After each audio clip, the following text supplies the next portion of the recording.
is that in the positionalities of hierarchy, that drives people up or down, there's a field of positionality that often does not feature sufficiently in our discussions, and that's in-betweeners, which I think is a major discussion in the context of Cape Town or sort of the city here and its histories. But in-betweeners has a positionality of disruption and so forth. And it's a particular field of study that's not sufficiently explored to my mind. And whether that comes forward or emerges in this conversation remains to be seen. I'm somewhat also in between this morning, so I'm moving between. So please offer my apology that, I'll sit with you for a few minutes and just get the conversation, and then I have to move on to a different event. So accept my apology for that. But again, thank you for the conversation. Thank you to you, as a team, to lead us in that conversation. So we just had an earlier discussion also around, what type of courage is needed for these type of conversations. And of course, courage doesn't require safe spaces. It doesn't seek safe spaces. It seeks brave spaces. Brave spaces. And so thank you for being here.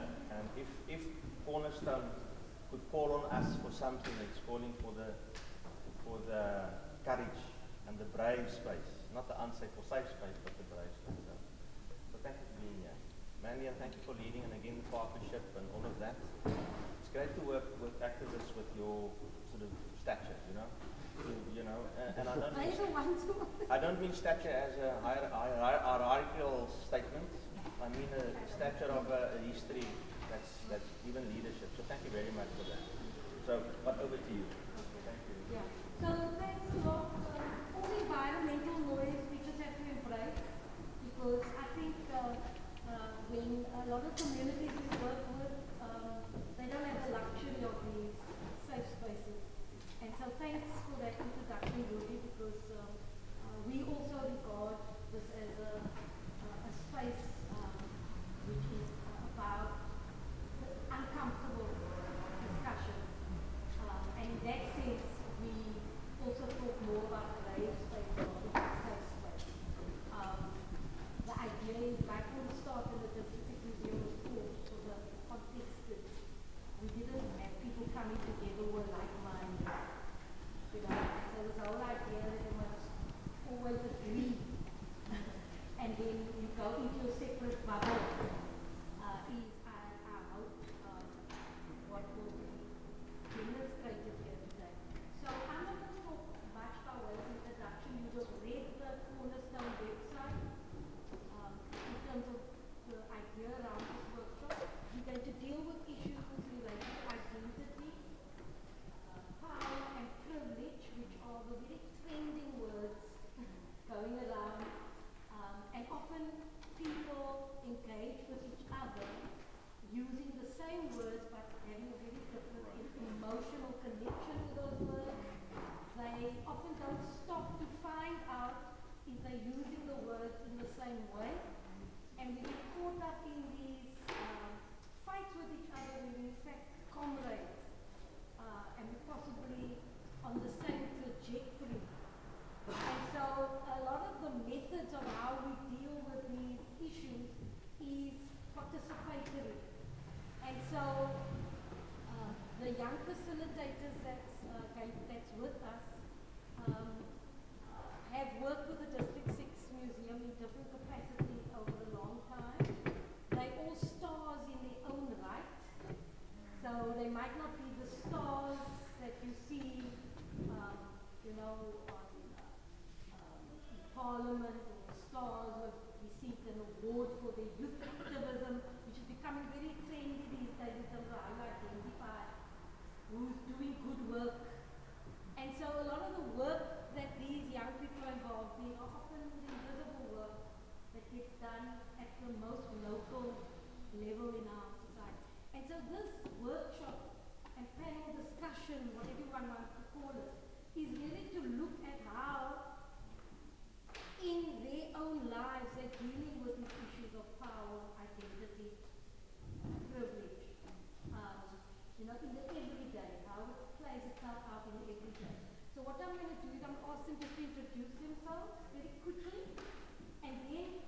because of the size of the group, we'll split into two groups where they will, in a lot more detail, share their story of activism. And you'll see activism takes on lots of different forms. But I think what we all can agree on, there's something wrong in society and it needs to be fixed. How it needs to be fixed is where we might fight about. And how in fixing it, issues of identity, power and privilege become disruptive. You know, it fragments us, it prevents us from finding unity and common purpose in creating a better society. And so in those groups, they will share their stories, but then there's going to be a task for the entire group to construct, in the same way activists might enter into a new community. They haven't had the luxury to necessarily conceptualize these issues in the way we do when we sit in lectures and in panel discussions. And so you'll have a bit of information relating to power, identity, privilege, and your task, your challenge, it's like an adventure race, I suppose. Your challenge is to come up with a collective story of how we need to dismantle the wheel of oppression. Using those concepts, using the stories, and a lot of these young people are dealing with it. That's their lives at the moment, you know, in their community. So hopefully that will work out. So I'm just going to ask them to introduce themselves very quickly and then. VSJ. VSJ.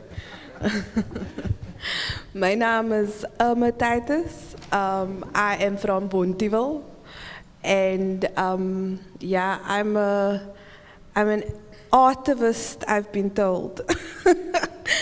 Is the buzzword they're going around using now. And I'm involved in Black Bonteheuwel Legacy Arts Collective, which was founded in 2016. And we basically use art to make a living, in short.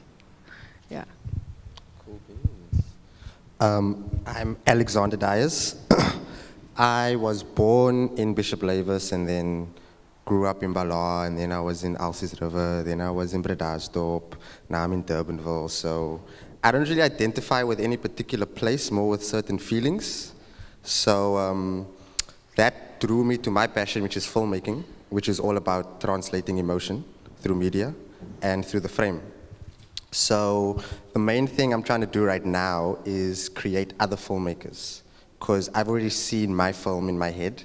I haven't seen the films that Irma might have, for example. So how I'm doing that is organizing what I call the pop-up film school, which is using a few students from Arcadia High School in Bonteheuwel, and just going to walk them through the cinematic process, and at the end of that, they need to be able to make their own 1-minute film. And I'm also very impatient, so I want to get them to that point in 2 weeks. So the first class is next week, Saturday, and then by the 30th of November, that's when they shoot the film. So we'll see how that goes. Good morning, everyone. My name is Aviwe Gift Ndalana. I was born in Eastern Cape. I spent a chunk of my life in Hermanus. I moved to Cape Town to seek better opportunities. Professionally, I'm a software developer or engineer, whichever you would want to call it. Currently, I'm involved in youth development, which is close passion into my heart. As I think, like he said, in both of them in their different spaces of influence. Mine is I want to see someone receiving a better opportunity that at their stage I wish I had. So it's by means of me giving back to my community, but not with what I have, but with opening access for young people to to see stuff in a different eye, in a different view, some things that they're not exposed to, that I'm aware of. Yeah, thank you. Good morning, everyone. My name is Jordan Peters. I'm actually quite the same as Alex. I was born or grew up in my early years in Grassy Park, and then I moved to Worcester up until I matriculated, and then I came to UCT, and now I stay in Kensington, so all over the place.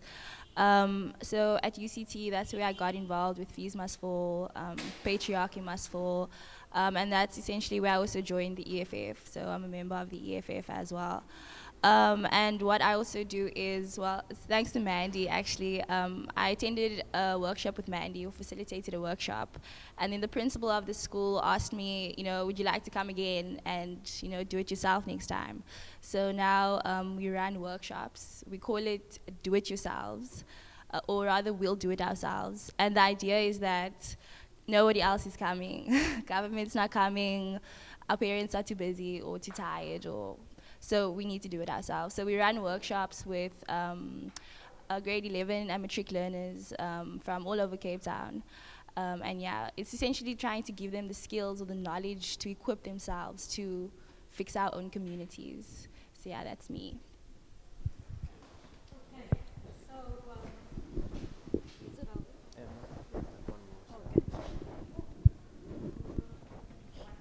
Okay, so that's just our way of moving young people on.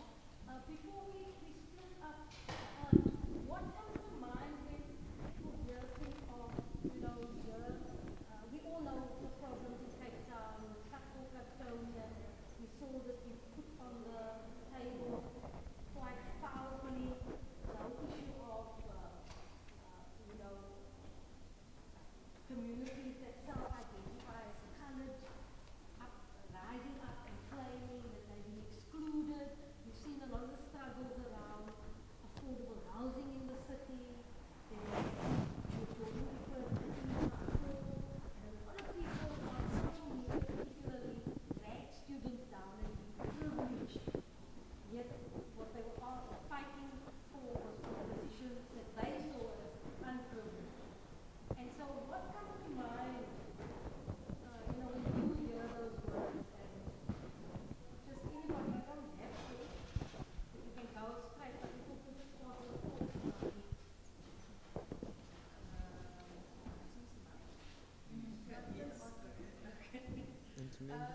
So, I guess this is just a comment, and it can be interpreted any way that you want it.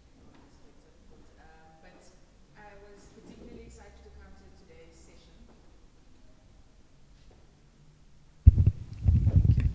Yeah, I was particularly excited to come to today's session because these themes have been quite strong in my life, particularly the one of privilege, also identity. And being someone who works with young people and also works in the art space and also works within the activism space, I'm very aware of my privilege in the sense that, I went to a Model C school, had the opportunity to go to university, came from a family that exposed me to a lot of things, et cetera, that obviously contributed a lot to where and how I grew up and the things that I'm doing today and the fact that I'm able to be an entrepreneur and I have access to Wi-Fi and like all of these little things. And often the artists that I work with don't have as much as me. And so it's been quite a thing for me to sort of navigate coming into a space, the term white savior? And so I sometimes feel like a version of that. When you're walking into a space where there's immense poverty and all of these other things, and yeah, so that it's just a comment, I guess, sort of adding something into the conversation, but that's been quite difficult for me to figure out and navigate and work around. And the last thing I want to do, sometimes when I work with artists from the township, for example, they are very, they sometimes don't want to open up as easily to me. And it's little things, you know, how you dress, the way you speak. Sometimes people are intimidated by things like that. And so kind of just how to figure that out. Yeah. Anybody else want to say? No? Have you encountered difficulties with your identity and how you are received by others? Assumptions people may make about who you are, where you come from, what you're doing? I think for me right now, this whole thing of the World Cup and everybody's going on in terms of unity, it's something that really triggered me. I explained to Rudy, I'm in a mixed relationship.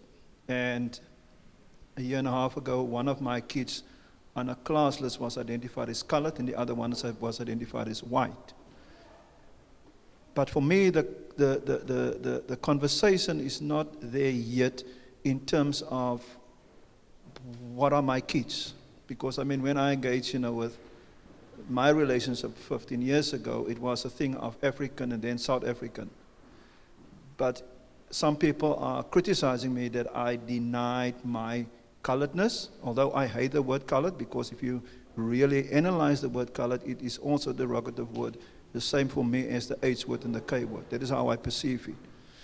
So I am in that space right now of how does one identify a South African kind of identity. My wife is British, so we really struggle right now. And for me, this platform is to get that kind of engagement. I said to Rudy, I'm reading the book right now of white fragility, and I notice that the author is in South Africa right now, which make the statement that if you are white, then you are privileged, just based on your skin color. You might be actively involved with it, or you might just be on the peripheral, but just from the fact that you are white, you already have that privilege. And that's the kind of thing that I try to unpack right now. I'm a lawyer down here at McDonald Attorneys, and I found it in our justice system as well. It's easy to get a lesser kind of sentence if you are white. And to be quite honest with you, I noticed that with black is just the opposite. That is just a reality that I face every time. But I don't have enough tools to say, listen, this is how we can address it. And that is why I'm here, to get, that we can brainstorm about it. And maybe, I can go down here more educated. And yes, I know the journey is long. I'm not living in that kind of denial. But I need some tools as well to see how can we go forward with this kind of, not just blaming each other. And that's why I have a problem with the EFF right now, that they are not, on the wagon of how we go forward. Criticize is easy, but to generate that kind of ideas of how we can move forward as a country, I'm still struggling with that. How did you prepare Jordan to deal with that? Oh, she's strong now. The moment you came in, but she's strong now. So Yeah. Okay. So while the mic is in my hand, I might as well use the opportunity. Thank you for this platform. Thank you for everyone for being here. It's an interesting conversation. Identity, power, is things we confronted with on a daily basis. My name is Oscar Kluter, and I grew up in Atlantis. Fortunate to move to Watersig, went to Model C School, went off to Johannesburg, studied at Wits, etc., etc. So I can relate to many of you on the panel. For me, my difficulty growing up was I'm dark-skinned, but I'm called colored. And I walk into a space and I'm immediately greeted in is it Xhosa or Zulu, and I don't understand the language. And the more I say I don't understand the language, there's more confusion. And then I listen to Koi and San, and I listen to my grandmother saying, but my son, this is not who you really are, this is who you are. And I go to a different space, and that is who you are. So it's a mixture of, and you find yourself, or I find myself in the space of who am I truly? That's one issue. The second issue I'd like to touch on is just, makes me think of systems. And when I say that, I mean, we find ourselves in a dominant capitalist system. And society has gotten used to, and we operate in the system. There are alternatives to that particular system, and I think it's worth exploring what life would be like outside of this dominant capitalist oppressive system. Where do we find one another? Yes, there's differences within us, and how do we get together and working towards a better society? I think I'll park it for there and then continue later. Just apologies, we've got a group of elders preparing for Emancipation Day, so which is 30th of November, 1st December. But they're just getting ready to move to go to the gardens. They're doing a similar workshop to this, but dealing with issues of slavery and heritage, so it won't last for very long. They just move slowly. Anybody else want to make the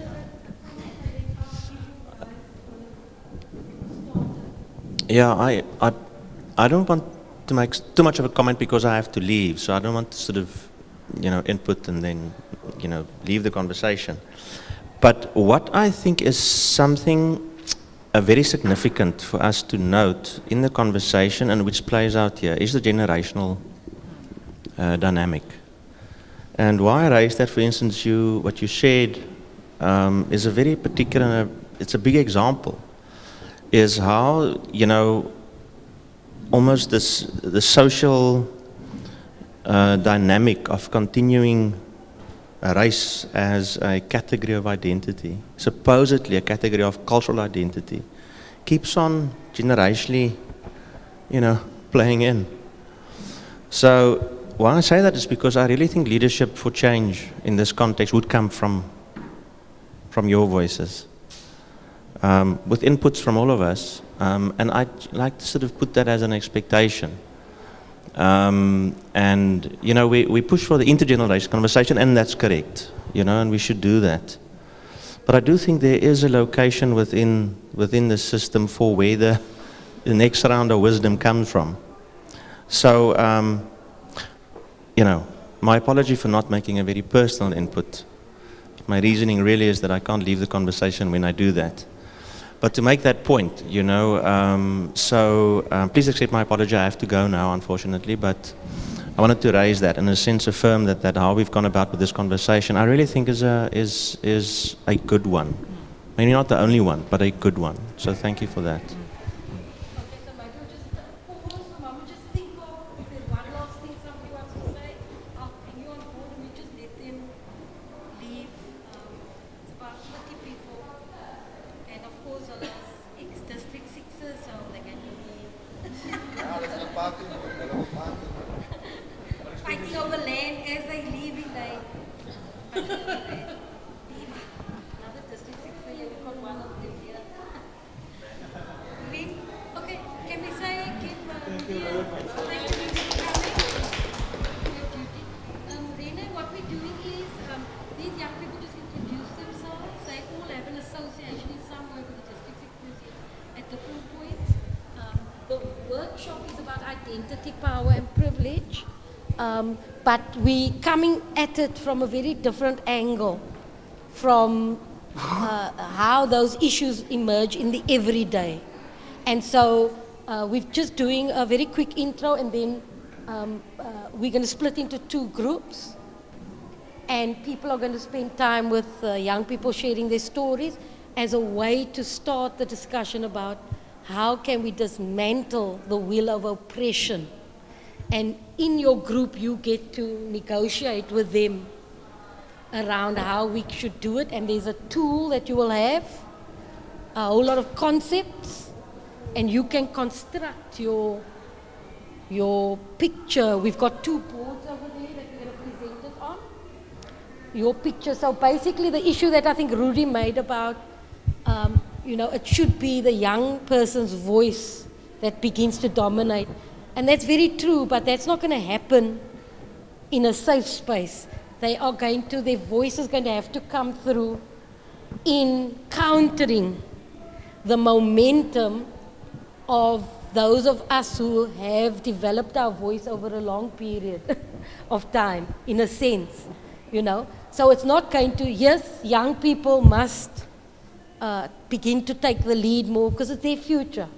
Our future is coming to an end. For us to continue to, well, us, those of us in our 50s, 60s, upwards, for us to continue to dominate those discussions, I think is really going to be a problem, but they're not going to be able to do it in isolation. They have to contest, they have to, you know. So I don't know if there's anybody who wants to say, have a last word before we... Hi, my name is Sandra Siwe, and the one thing that I am curious about is where the line is between online activism that we get on Twitter mainly, because as youth we're very active, we're opinionated, we know what we want, we know what we think, but we tend to keep that in the online space, and we drive that conversation through the headlines, and we do lead it in the direction. But for some odd reason, it never goes, or let me not say never, it rarely goes past that. It rarely goes past the space where we are in the committee meetings, we are in these workshops, we're just driving it from, we're mainly driving it from the online space. And I want to figure out how it is we find the balance between the two. That's my bit. Last round? Okay, so that's also one of the issues we want you to factor into the group presentation. This idea of, social media. Is it a legitimate form of mobilizing in a context where data is a huge issue? So often some of the most amazing discussions are happening, but it's only what we call the data uncapped kids. Right? And then you get a layer of really amazing young people who have found ways to access data, but they don't by and large represent the great majority of young people in this country who are excluded from those debates. And you know how it happens in a society where power and privilege is skewed. You always can find examples of people who are poor, who are black, who are whatever shade of underprivilege. You can always find someone to tell a story of how they are engaged in social media or how they've made a success of their life. But it doesn't tell the story of the great majority. And so the purpose of this workshop is to look at how we deal with these issues, not for a few in society. How do we make it the norm in society? So how do we get rid of oppression for people in the everyday, not for those who can escape it, in a sense. So that's really the issue. Okay, do you want to respond to anything shortly? Because you'll have a chance in your... So can we have Irma and Jordan? I like the idea of creating brave spaces. And I think that part of creating brave spaces would be to address this naivety of race not mattering. Yes, we need to see everyone as equal and human, but how race matters in terms of intergenerational and how people still classify people today after generations of oppression, blah, blah, blah. It's naive to think that it's no longer relevant and why are people still doing it. The point is there was a carefully orchestrated plan. So it is naive to think that that plan doesn't continue to be implemented. And yeah, that's why we're here to talk about how we deconstruct that. That's just a side note. I wanted to say, I also have had a cosmopolitan upbringing, And sometimes I also have a similar experience as Shakira. Yes, I'm very ghetto sometimes and very rooted in grassroots politics, but I did spend an incredible amount of my early teens living in cosmopolitan Hillbrow, Gauteng. And so a lot of that also shaped my identity and tolerance for multiculturalism. And even though I was born in Cape Town, when I returned to Cape Town from Joburg, I experienced what I was told was reverse culture shock. Because coming from a so-called Model C school in the city, which was a very different experience of a Model C school in the city of Cape Town, where Model C schools was pretty much ghetto in the city. And coming to Moderdam, Bonteheuwel, typical so-called colored township school, and then being told I'm colored after I thought I was black. En hoekom sit jy met die dakies? En hoekom praat jy so? And so I can identify with some people who feel a bit left out in certain spaces. I just thought I should share that. And I just wanted to say that in terms of power and privilege, I mean, I went to go to UCT.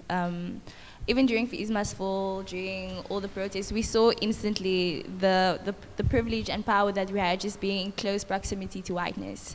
And personally, there's so many different layers of privilege that I have. Able-bodied, I'm light-skinned. Even the hair sometimes I think is a bit of a privilege. But it's that very privilege and power that has given me the voice that I have and given me the platform that I have. And I think that it's also how you leverage your privilege, how you use your privilege, which is also very important, and being honest about your privilege as well. And I think that when you are very honest about your privilege, and it changes the whole dynamic of the conversation. People react to that. People react to authenticity when they see that, you know, you recognize and you are here still. They react to that. So I think authenticity when dealing with privilege and power is very important. Okay, so I think that creates a nice, we've sort of, what's the word, we've prepared the ground now. So already, I think we should realize that you have a voice in this discussion. So any suggestion how you would divide up into two groups, or which is number 1 to 1 to? So 1, 2, 1. Oh God, you can be such a fright. Okay, so what's going to happen is you're going to construct your workspaces as well. So there are boards there that you're going to use to put your final presentation up. We've got all the resources here. The facilitators have their conceptual tools. They will start out by introducing themselves. So there'll be two young storytellers and facilitators in the group. So can 2 go over there and 1, and you can rearrange the space to get comfortable so that everybody can. That's the first thing. Spatial justice is the first way to deal with oppression. If you can't all participate, so and then we'll just find a way to divide. I don't know if it's necessary. Girl, boy, girl, boy. No, it's not necessary. So what's the other way? So you dealing with sort of you trying to also start storytelling, filmmaking, teaching. Yeah, we both, and we also the same kind of region. Yeah, you both work in but then we only get the Bonteheuwel perspective there. That's why I would say I'm also interested in technology. Yeah, so technology. That's why I was going to say the 2 of you and then Jordan and the girl. Because, yeah, but explain that not girls and boys. But it's more, I think, the issue, like, because you guys also deal with yeah, different. Okay, so we're not only in appearance, it seems as if we've divided the facilitators up into girls and boys, but that's appearance. It's the issues they deal with.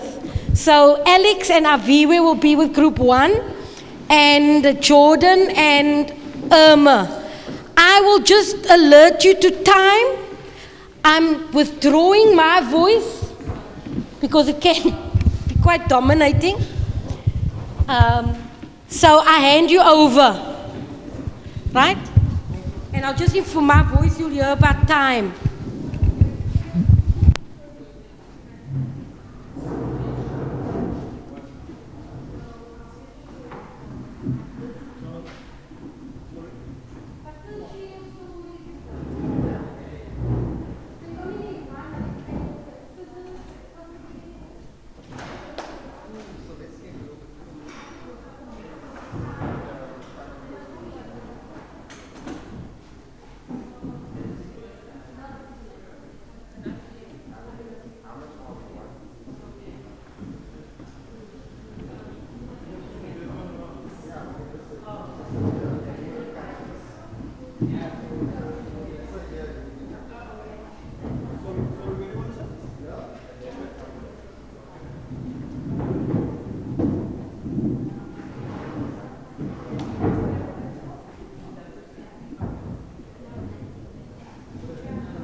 Okay, so you've got 45 minutes. If you need more time, we'll give you time. We've got 45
example, with law, we have, with law you have a big problem with it. Internalized oppression. You still have the white you will still see just in the law context, it is still white and it's still male dominated. So if you count that there's almost like it's a unit of white male legal person, so it's still going to be higher than, for example, a kind of black legal person.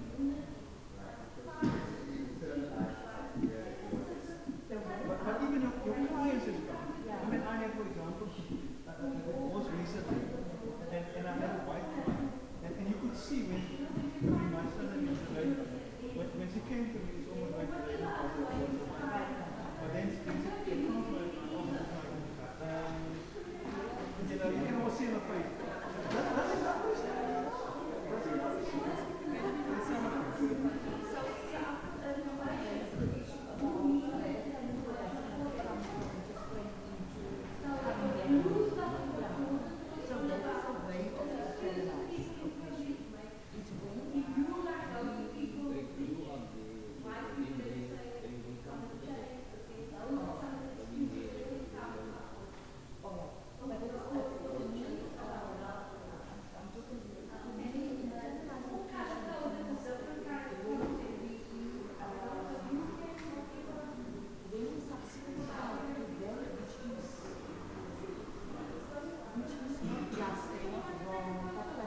and be on the, you know, the street and be a listener.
Are you doing an adventure then? Are you doing an adventure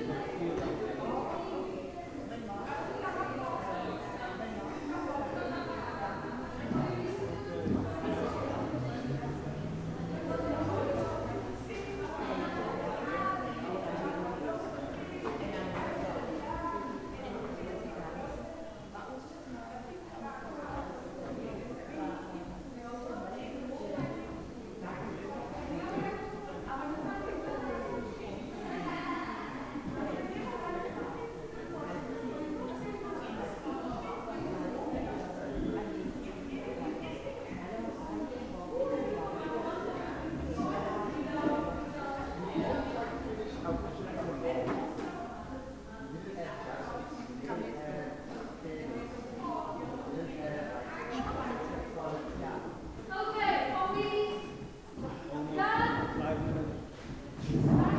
Yeah. So those of you who don't want to have a drink, are you packing up?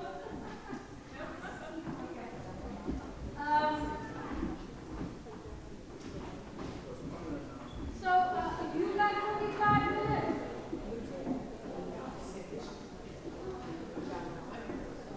Oh, you guys done? So my playground is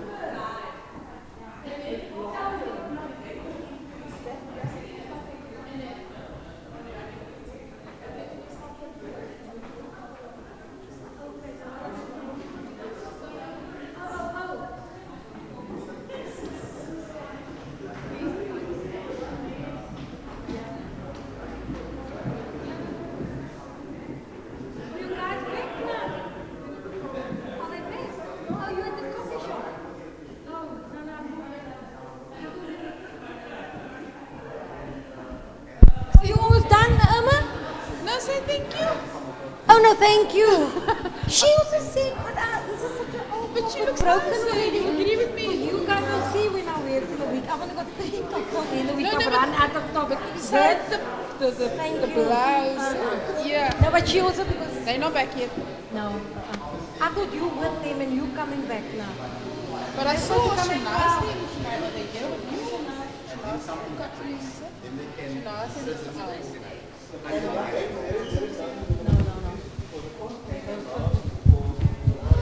Okay.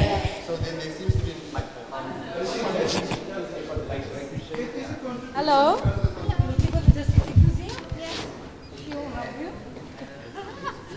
Ignore the city signs. Okay, we're going to... Are you entertaining the kids? They must go to the museum and you must look after us. Okay.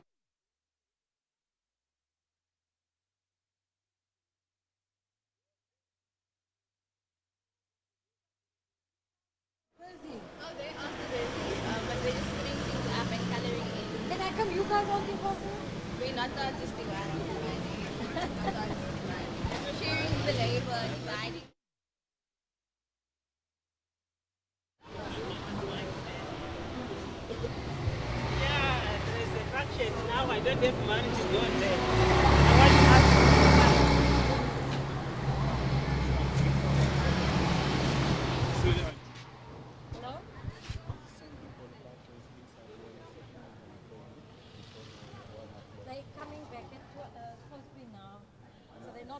It's not in, oh, in this group? Yeah. Oh, okay. Did anybody park here? Anybody from? Okay. Are there people who parked their cars here? I should have told you, Harrington Square, you don't pay.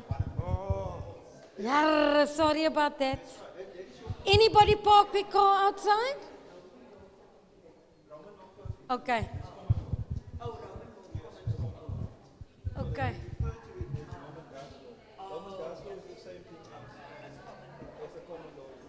Oh, you guys almost ready? Yes.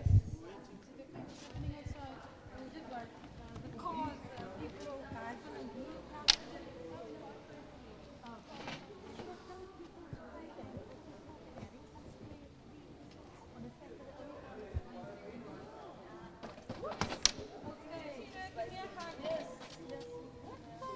I'll see you when I get back. How's it? How are you? Nice to see you. Oh, Tanya, I didn't recognize in my glasses or not. You know why? I didn't recognize him. I'm wearing so much. Oh, like me, yes. Yeah, like, look here. Here's my badge. I've never blown right. And Okay, we're going to conclude now. Righto. Can we have that group come and join here?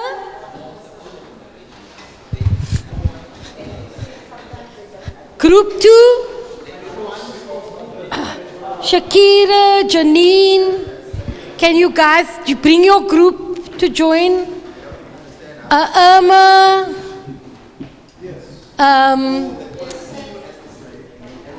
Tandisiwe.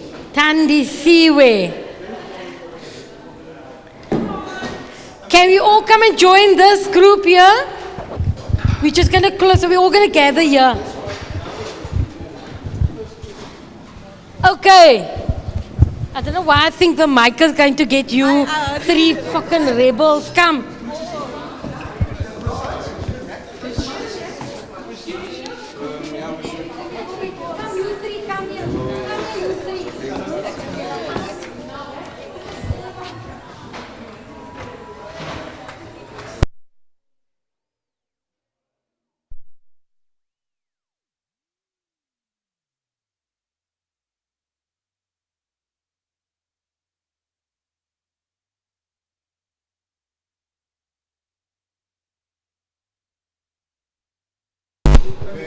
Okay. You have to speak to the mic because they, I forgot they live streaming. So, who from this group would like to just explain how you're fixing the world? One community at a time. Okay, cool. Yo. So our community gathered together, and we kind of began by understanding the situation as being a story war. So we are engaged in a war of narrative, and we are trying to understand what are some of the old narratives, and then what is the new narrative. So they're not just getting stuck in the old narrative. So we broke it up into the beginning, middle, end, like you would in a basic story. And the beginning is historical. So we come from a situation of deep crisis that was never really corrected. But you don't always get taught what were these things. You just see the effect or the after effect of them. So we identified some of the key ones, and we mentioned spatial apartheid, which speaks to land. We mentioned the tricameral parliament and the homeland system, which speaks to political racialization and kind of part of the whole mandate of dividing people. And then creating a false sense of superiority, because those in the tricameral, white, colored Indian, were then implicitly better than black, and then also in a kind of performative way you can make new laws and fix your community, but that's also just like a theater. It's like watching a play. The economic system, in a predominantly capitalist system, that's now just grown into something quite evil that was already evil, is now like a bigger evil. Religion, which was racialized, and it was kind of divided across, you know, black and white lines, white being pure, black being dirty, then kind of being fed this religious idea along these racial lines. And education, the Bantu Education Act, because once people are fed certain narratives in their mind, it becomes easier to enforce your dominant narrative, which is apartheid. So you're fed that you don't know anything, so when things happen to you, oh, I don't know anything. And the legal system, Group Areas Act. So then, from the beginning, we jumped all the way over here to the end, okay? We're intercutting. So the end is basically the ideal state that we would like to reach for each of those crises. We really only spoke to two of them, law and education. And what our ideal for education looks like is a self-directed, flat learning model that teaches critical thinking, creative problem solving, and is very holistic. So you get exposure to not just Western systems, which have value. It's not like they're dumb, you know, there's a lot to be drawn from that, but there's also value from our indigenous systems. So the best way is to just get a mass exposure. Then from a legal front, we would like to truly implement the Constitution, eradicate common law, which our legal expert here lovely defined it as Van Riebeeck law. And we would like a system that enforces or understands the need for justice, fairness, equality, non-racialism, and is fully transformed on all the levels of the legal system. Inside of the judiciary, he gave us some insight about how the judges are still mostly white and conservative. You know, so a transformed system would have to, like, just that whole cast of characters needs to change. So what is preventing us from getting there is here in the middle. And this is where we are now in the story. So we start the story in the middle. And some of the opposing forces that just, you know, came out to us, internalized oppression, you know, and powerlessness, denial, institutional power. And we can go into the details of all of them, but the main point is that there's all of these forces, and each of them is quite intricate, complex, and powerful.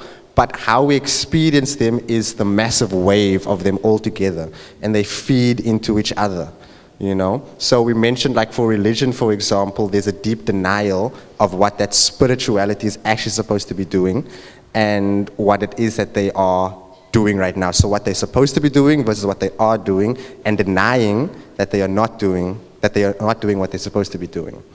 And when you have that denial, a sense of powerlessness is created, and it's easier to be internally oppressed, which then allows you to be exploited, and all comes down to distortion of the truth.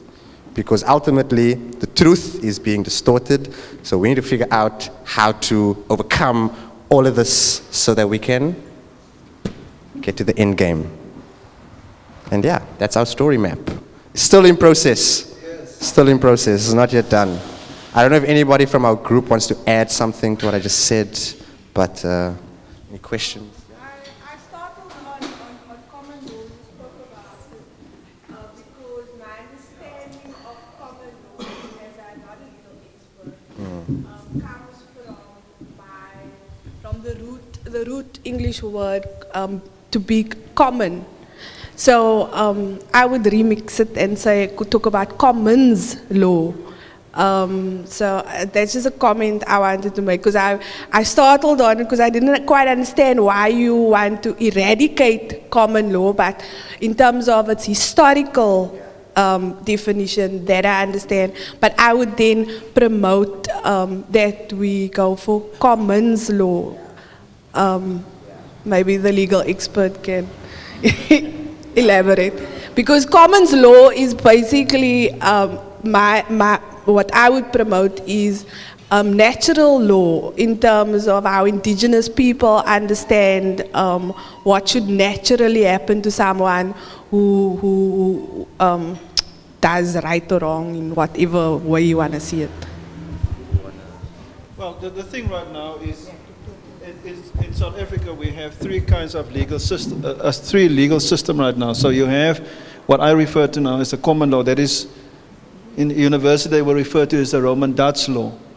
Then we have the Constitution, who is now our superior law. But you also have what we refer to as African customary law.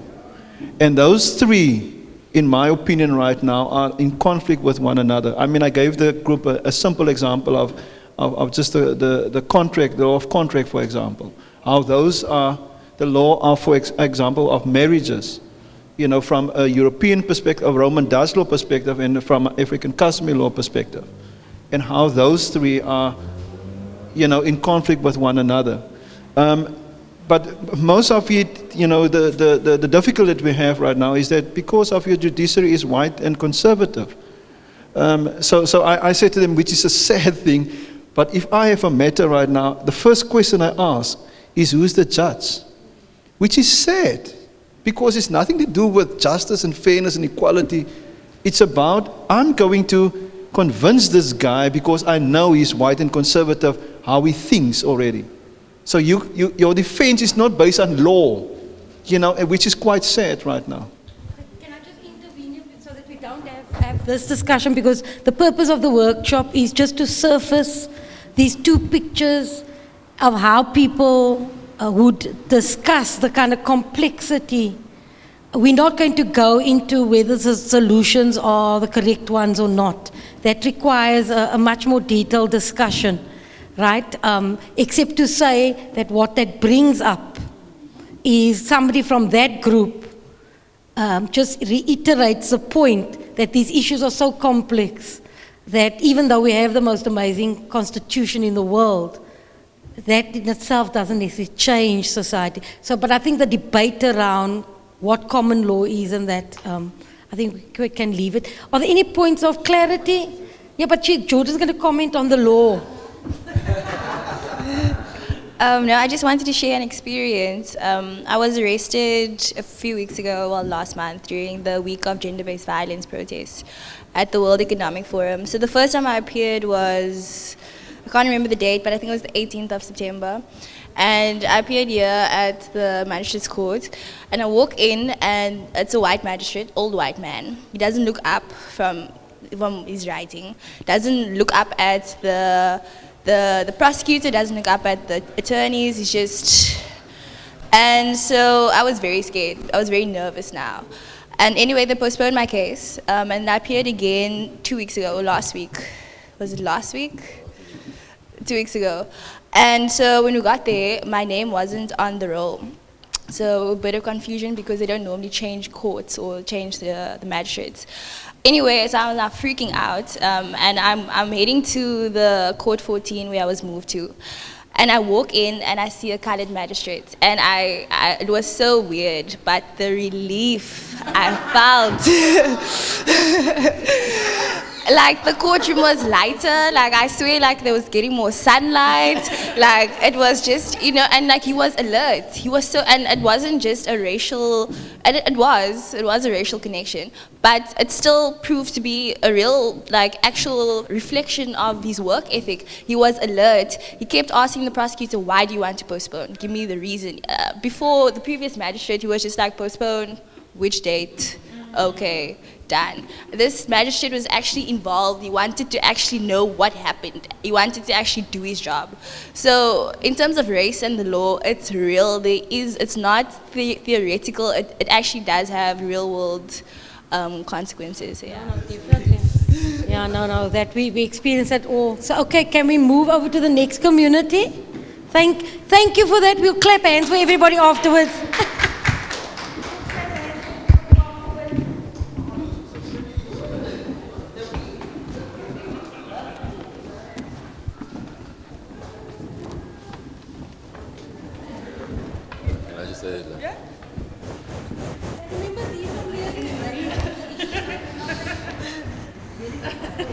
I'm the only different one, so.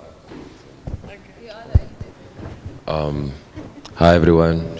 My name's Travis, and I'm probably the only person here that's not into activism or woke in any way possible. But it's an interesting world for me, and it's something that like I constantly want to learn about, and like I'll ask questions, this, that, the other. Sometimes like my questions come across as like offensive now and then, this, that, the other, but it's just because I like kind of like want to understand like the holistic thing. So like we have like quite like a different approach compared to you guys over there. So like the whole thing was like centered around what must happen now, you know, and with that like there's like a lot of questions that came around, like why aren't you mad, what are you, do it, say it with your chest, polite revolution, when will you be angry again? How do we close the gap? What gap? The offline and online gap. And with that, like, I feel that there's like an online activist community, and there's the offline. Like, to me personally, like, the offline is the real thing, you know? And the online is like a prachi, doesn't do much, you know? So like, from my side, like, it's also two different generations. It's the kids and then the parents, you know? Like, it's two different, like, realms of people. And I'm sorry, but like, both sides are very arrogant when it comes to coming together. And the only way to close the gap is by coming together, and the young ones understanding the old one angle, and the old ones and like understanding one another's angle, and looking at the differences in order to create strengths like that can like be used to kind of move forward. Like, that's something that like we as a group like kind of discussed. And like, I don't know about, I can't speak for everyone else, but I feel that like closing the gap like is quite important, because once the gap is closed, like, the sky's the limit, you know. And with that, I'm gonna hand over to someone else in the group, because there's more that is like that we discussed around and whatever. But it's just like, we were looking for like basically a solution to move forward. You know, not a solution to save the world, but a solution to like kind of like continue the next steps. And with that, like, we've kind of like discussed and realized that there's like togetherness that needs to happen. With the togetherness needs to be like, how can I say, some kind of like openness from both sides in order to bridge the gap. Because at the end of the day, like, we are the people, and the people all have one goal, and no goal is going to be reached if like the two worlds aren't brought together in order to like build a stronger like alliance, I guess, to like move forward. So yeah, that's like my part on the like what must happen now type thing, you know. So I'm gonna hand over to anyone in the team that's like to. The mic's a bit too wet from sweat, Yeah, but it's raining. Yeah, I think I'm just going to reflect on the process, and to start off by saying what you see is really the result of a lot of dialogue, because we got to a point where we acknowledged that the conversation was more interesting than anything else, and we wanted to not only tell our stories, but we wanted to hear everybody else's stories. And so I think that is a message that part of dismantling the wheel of oppression for a better world is, it starts with dialogue. And nowhere the next thing is that the one key word in terms of the how and what must happen is organize. And organize or die, or there's different variations of that slogan, organize or starve, really comes to how do we narrow the gap between the offline and online. How do we organize? And organize, what does organize mean? It really is about, you can be an activist, but you can't be, you have to work in a group, because essentially every single thing that we do is a pretext for collective action. Whether it's feeding hungry children, whether it's getting arrested at a protest, or whether it's having a workshop with youth, every single thing that we do is a pretext for working together. And so if you are not finding yourself organizing within a group, being a team player, doing activists on a solo level, then chances are you're doing it to feed your ego. Yeah, what else? And then I think what also came out in our dialogue is that young people are generally angry, and that's okay because it's developmental. But the question is, are they angry enough? Because it was really young people who brought the apartheid government to their knees. But this generation of young people are not angry enough. But then we also asked, but why are they angry? Besides it being developmentally appropriate, we said that it's because we are driven, because young people back then were driven by fear. and somewhat young people the same today. And also because they didn't tell us about our history, they meaning the older generation, right? And then, and then also there's a lot of trauma, intergenerational trauma. And I think this even came out in anticipation of this dialogue about how the pushback that the younger generation gets from the older generation has got a lot to do with the fear that the older generation sit with. And that pushback causes the silencing of young people's voices. And so, anything else that I may have left out? Yeah.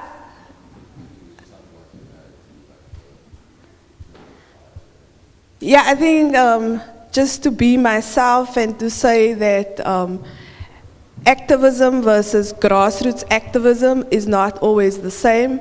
Activism in its broader sense can be online and offline. It doesn't make the there's no distinction.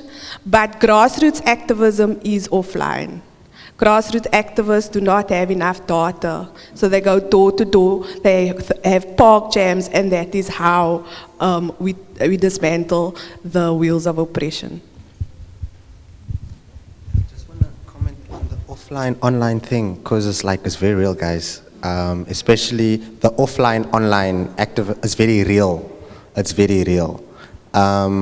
Especially from the younger generation, and I think that feeds into, you were talking about developmentally being angry. Like in the developmental process, you need to be angry, but then you also need to be liberated from your anger, because to just stay in the angry space is a problem. But before you can be liberated, you must first be like, yo, this is not what's supposed to be happening. And most youth don't really get to that point. And I think a lot of it is, with social media, I see it as, it's a tool, but it's a tool with corrupting influences. So what it does is it abstracts reality. So it's not reality. Reality is grassroots activism. It's going to a park jam, having a feeding scheme, organizing a school, physically going there.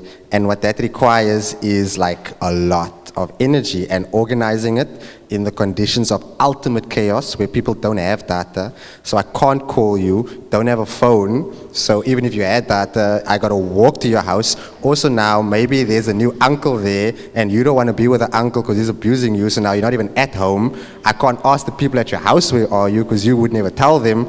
I know though, your neighbors are friends with you, so I go to the neighbor, ask, okay, I found you there by the park. Cool, as a trap, you know what I'm saying? So now, in theory, social media could make that a whole process a lot easier, but the problem isn't so much the social media, I feel it's the access on the grassroots level. Because those on the grassroots, because it's so real, if they had the access, they would use it as it is intended, then you get the Arab Spring, for example. But those who have the access, for the most part, are not dealing with it on a grassroots level. So you get kind of a feeling of catharsis where I make a certain tweet, or I post a Facebook message, or I change my status, or the picture, what. I feel as if I've done something. But that's how it's designed. So you need to overcome that and transcend that experience and realize the social media reality is powerful only in connection to true reality. So only if there's an interplay between both. If you're only existing in one, if you're only in true reality, you're limited. If you're only in social media, you're delusional. If you have both, you're delusional. If you have both, then you are a true force. Yeah. Okay, can I just, because I think the Cornerstone people have another event that they've got to go to.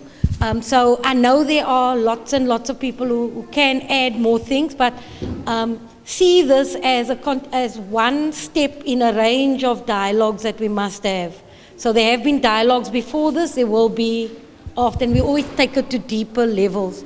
So I just want to thank, start with the Cornerstone people. Thank you guys for providing the support, the eats.